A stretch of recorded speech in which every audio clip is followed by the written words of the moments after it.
ఇది నా గుట్ట. ఇది కూడా మీరు నేను లేని సమయంలో కడీలు పాతడం, ఫోర్జరీ చేశారు, ల్యాండ్ గ్రాబింగ్ అయ్యింది. ఎప్పుడో 40 ఏళ్ల క్రితం భూమిని పేర్లను దొంగిలించారు, పేర్లను ఫోర్జరీ చేశారు, ఏదో విధంగా మార్పులు చేర్పులు చేశారు. ఇప్పుడు 40 ఏళ్ళ తర్వాత, అంటే 3 తరాలు చనిపోయిన తర్వాత, మా నాన్న చనిపోయారు, మా తాత చనిపోయారు, మా ముత్తాత చనిపోయారు. ఇప్పుడు వచ్చి అంటే నా వయసు 30, మీరు ఎప్పుడో 40 ఏళ్ళ క్రితం గ్రాబ్ చేశారు, 20-30 ఏళ్ళ క్రితం, 40 ఏళ్ళ క్రితం. ఇప్పుడు వచ్చి ఇది మాదని గుంజుకుంటున్నారు కదా, మొత్తం అడవి.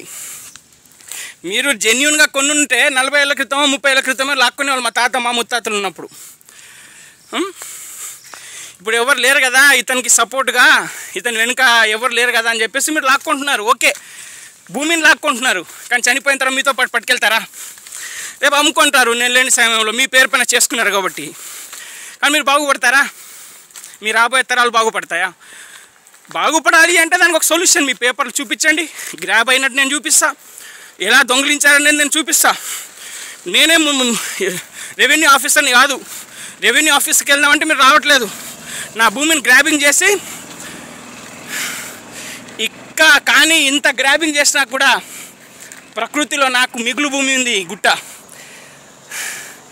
ఈ గుట్ట మిగులు భూమి ఉంది, ఇక్కడ నేను ఇల్లు కట్టుతా.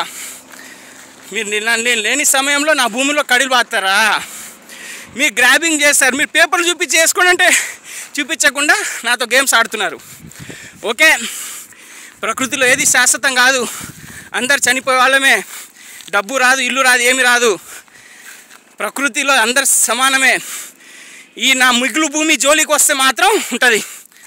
అక్కడి నుంచి నాకు దారి ఉంది, మిగులు దారి ప్లస్ ఇది.